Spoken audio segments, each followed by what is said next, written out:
I'm joined by one of the nation's favourite comics, Harry Hill. Harry, how are you? I'm very well, Luke. Thanks for asking. Yeah, we're sitting in the stalls of the Yvonne Arnaud Theatre here in the heart of Guildford.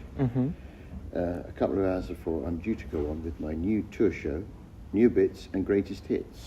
And what can audience expect from this show in particular? Some new bits and some greatest hits. That sounds brilliant, Harry. I've been doing it for how long now? When did I start? 1990. Oh, wow. So I've got a lot of old jokes that I never tell anymore. Okay. And because my videos came out on a format that is now defunct, I think people don't really necessarily know them. So I thought I'd see if I could. Actually, it was Jimmy Carr that said to me, "Why don't you do some of your old stuff as well as some new stuff?" Oh, wow, that is a name drop there. Yeah, straight away I'm in there. That's marvellous. So I thought I'd have a go. As you've established already, you've been touring for a while. Do you have a favourite memory from touring over the years? Over the years, I don't know. I mean, it's a mix. You know what? Touring's a mix of extreme sort of stress and excitement and fun and extreme boredom because there's a lot of travelling involved. Oh, gosh. If you think about it, you know, if I'm like a couple of weeks' time, we're going up to Aberdeen. Oh, wow, up in Scotland. You've got the Scottish leg. So, you know, I'll be in a car for hours and hours and hours. You know, Gosh. It's not necessarily the pretty route we take, you know. Oh, no. It's the sort of boring motorway and the service station. You know, I could draw a picture of virtually every service station. Oh, gosh. But yeah, no, highlights, well, it tends to be the people you travel around with. Oh, that's lovely to hear. And I was also wondering, how do you prepare before a show each night? I normally have an interview with someone who's doing a course on media. Thanks, I like to do Harry. that for 20 minutes and then and then I go and lie down basically. That's I have good. to set up, you know, I've got a lot of props on this You do. You show. do So you indeed. saw me probably. I was just setting up those props. I've got Gary, he does a lot of fluffing up and encouragement because he's not a natural comedian. Oh, gosh. How is he doing? He's been crying a lot. That's sad to hear. After the show. Oh, gosh. Yeah. Oh, Yeah. poor And Gary. often I'll find him, he's been sick backstage. Oh, no. Because That's he gets so awful. nervous. And I've got Wagbo on board. Do you Oh, remember wow. Wagbo? I remember Wagbo. I remember watching TV back when I was younger. Yeah. He was quite a character, wasn't Do he? you remember the origin of Wagbo? He was the son of Susan Boyle and another performer. It wasn't Susan Boyle, actually. Was it not? It's a common mistake, because that would be, it was Mary Byrne. Oh, my. She was an Irish lady who worked on the till in Tesco, and it was Wagner, Yeah. as Louis used to call him. And they mated, produced a child, Wagbo. You recently appeared in the Ken Dodd documentary for BBC Two. Would you say Ken influenced your style of comedy? Not really, no. I never used to like him on TV. Oh, really? When I was growing up, all that Diddy Man stuff, I didn't really appreciate Yeah. it. I think with Ken Dodd, you have to go and see him live, really.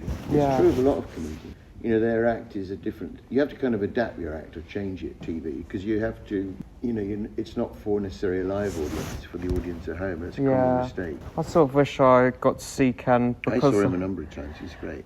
I bet he was. Far too long, but great. Yeah, far too long. Yeah. I heard he had quite a runtime. Yeah. Who would you say influenced you then and your style? Well, just all the people I used to like to watch. So, you know, when you were a kid, you watched TV, but what I used to watch was Bruce Forsyth. Oh my, On the he was a Generation legend. Game, Two Ronnies, you know, Jimmy Tarbuck, Tommy Cooper, those old comics. And then when I got a bit older, I liked Spike Milligan, Monty Python. And then in my teens, I suppose it was like the young ones, you know, Alexis Dale and all that lot. Over the years, you have created film-based projects such as The Last Caveman and the Lonely Island series. Yeah.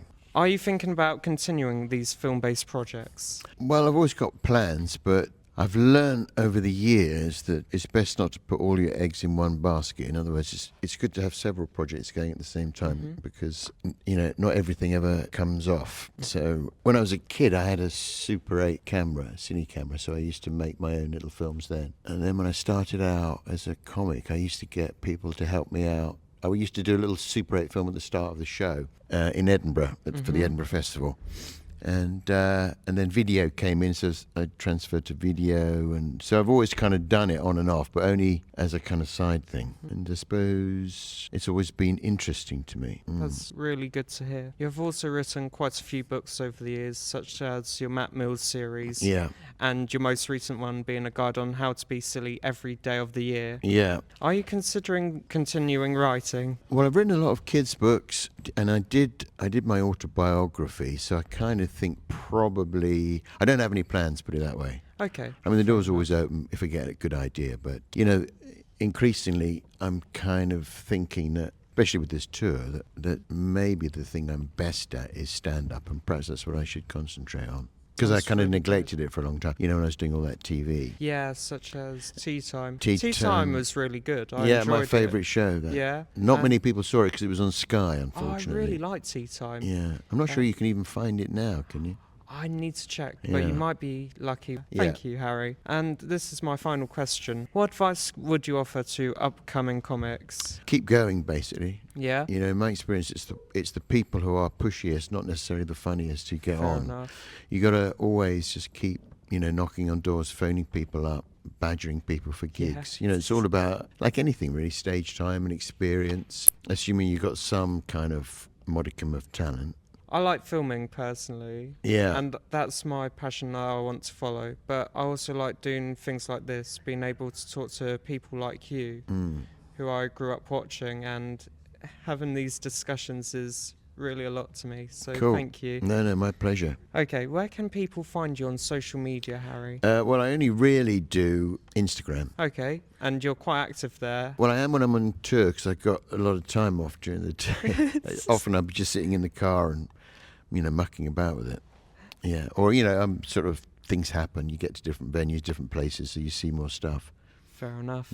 Thank you, Harry. I wish you all the best on the tour. Thanks, Luke. Yes. For anyone who's interested, it's called Harry Hill New Bits and Greatest Hits, and I guess you can just go. Well, you can, there's a link on Instagram for the tour dates, or you can just Google it. So get your tickets while you can. It's a really great tour. Thank you, Harry. Thanks, Luke.